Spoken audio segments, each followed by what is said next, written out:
Baik anak-anak, kembali lagi bersama Miss Grace. Hari ini Miss akan melanjutkan pembelajaran kita yang selanjutnya, masih di subtema 4 ya. Miss akan melanjutkan ke pembelajaran 4. Di sini materi kita tentang membuat kalimat perbandingan. Nah, sebelumnya kita baca terlebih dahulu yang di modul anak-anak. Kita baca sama-sama. Mei meraba permukaan ubin lantai di teras rumah. Permukaan ubin halus. Lalu Mei meraba batu yang ia temukan di pekarangan. Permukaan batu berbeda dengan ubin. Permukaan batu kasar. Nah, dari bacaan tersebut kira-kira kalimat perbandingannya bagaimana ya? Kita baca yang dalam kotak. Kalimat perbandingan yang tepat antara ubin dan batu adalah permukaan ubin halus sedangkan batu kasar. Ini maksudnya sedangkan permukaan batu kasar, begitu ya. Setiap benda memiliki ciri permukaan. Ada yang permukaannya halus, ada juga yang permukaannya kasar. Nah, ini ada beberapa contoh benda yang memiliki permukaan halus. Jadi ada gelas, bola pantai, cermin, dan sendok. Yang di bawahnya ada contoh benda yang memiliki permukaan kasar. Di sini ada bola basket, ada keset. Nah, kalau keset ini mungkin ada juga yang dari kain. Kalau misalnya keset yang dari kain berarti permukaannya halus ya, karena yang digambar contohnya adalah contoh yang permukaannya kasar, jadi keset termasuk yang permukaannya kasar. Kalau yang kita injak itu biasanya kakinya sakit atau kerasa kasar. Dan ban, ada juga ban permukaannya kasar. Kemudian yang terakhir ada batu. Kalau dipegang permukaannya kasar ya. Nah, coba anak-anak kerjakan yang Ayu berlatih. Misalnya nomor 1. Lingkarilah benda-benda yang memiliki permukaan kasar. Nah, di antara nanas, selimut, batu, cermin, semuanya ini, gambarnya ini yang mana antara di gambar ini yang memiliki permukaan kasar. Anak-anak lingkari. Contohnya nih nanas. Nah, untuk yang nomor 2, tuliskan 2 contoh benda yang permukaannya halus dan kasar, lalu bandingkan kedua benda tersebut. Misalnya anak-anak tulis permukaannya batu. Misalnya anak buat yang halus misalnya apa? Cermin gitu misalnya. Kemudian yang kasar, permukaannya kasar, batu misalnya. Jadi anak-anak boleh ikutin ini atau anak-anak cari benda yang lain ya. Nah, anak-anak buat kalimat perbandingan ini di bawah sini.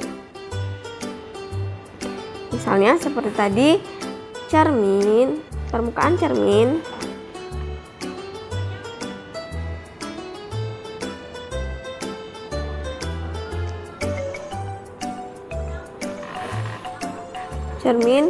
halus, sedangkan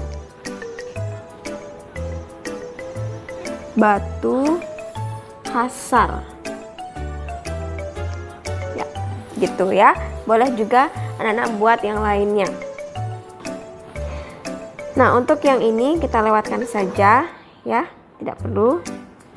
Kita lanjut ke pembelajaran 5. Di sini tentang membedakan berbagai bentuk benda.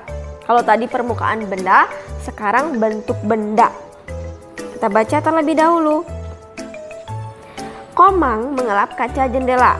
Kaca jendela di rumah Komang berbentuk segi 4. Segi 4. Permukaan kaca jendela halus.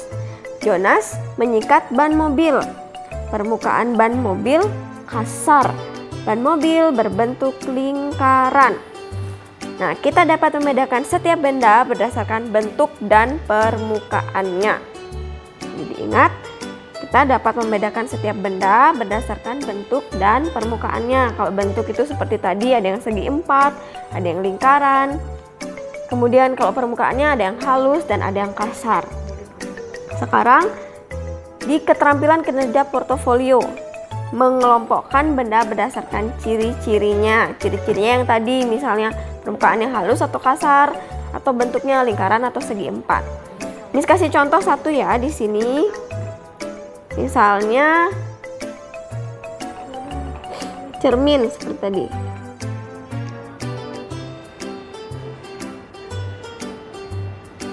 Cermin, permukaan cermin itu halus atau kasar? Halus, centang, kemudian berbentuk lingkaran atau segi empat. Mungkin yang anak-anak punya di rumah segi empat, centang yang segi empat. Kalau yang Miss punya misalnya lingkaran, jadi Miss centang lingkaran. Ya. Nah, untuk yang keterampilan kinerja portofolio ini, anak-anak cukup kerjakan di sini saja atau di kertas lampiran juga boleh. Kalau misalnya mau menyebutkan lebih dari kotak yang ada. Ya. Kemudian Miss lanjutkan di sini tentang menyelesaikan soal cerita pengurangan. Ya, pasti anak-anak juga sudah tahu ya soal pengurangan itu yang seperti apa. Jadi coba anak-anak perhatikan gambar yang ada di sini. Ini gambar gelas. Kita baca. Di rumah Nina ada 72 gelas. Sebanyak 11 gelas pecah. Berapa gelas yang masih utuh? Gelas pecah sehingga berkurang. Nah, karena gelas Nina itu pecah, jadi dia jumlahnya berkurang. Coba anak-anak hitung banyak gelas dengan pengurangan. Di situ 72 gelasnya Nina. Lalu yang pecah ada 11. Dikurangi ya. Satuan dikurang satuan, puluhan dikurang puluhan. Seperti contohnya di sini, satuannya dari 72 adalah 2, satuan dari 11 adalah 1. Jadi 2 satuan dikurang 1 satuan sama dengan 2 kurang 1, 1. Kemudian puluhannya, puluhan dari 72 adalah 7 dan puluhan dari 11 adalah 1 yang di bagian depan.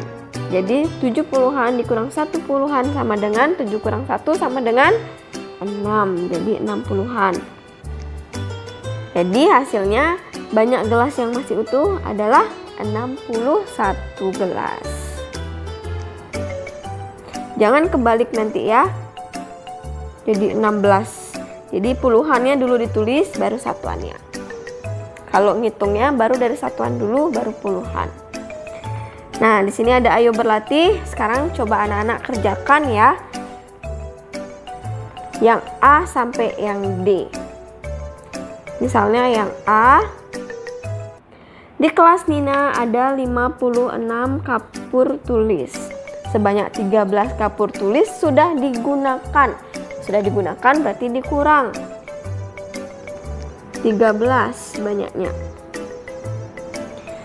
Berapa banyak kapur tulis yang belum digunakan? Jadi sisa yang belum digunakan itu berapa?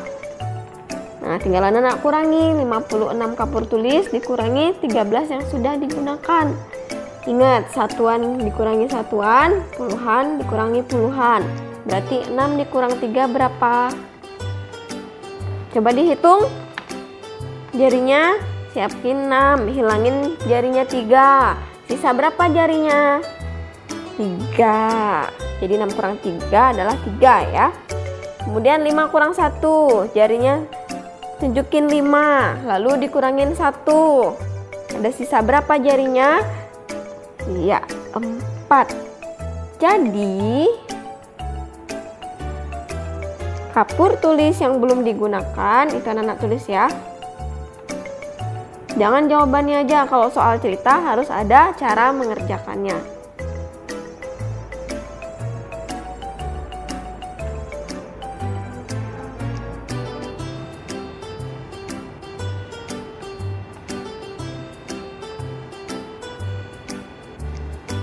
Adalah 43. Ya, begitu juga yang B, C, dan D. Baik anak-anak, untuk pembelajaran 4 dan 5 Miss Akiri nanti kita akan lanjutkan ke pembelajaran 6 ya. Selamat mengerjakan anak-anak. Jika ada yang belum mengerti bisa tanyakan ke Miss Grace untuk yang kelas 1A dan ke Miss Erni untuk yang kelas 1B. Terima kasih.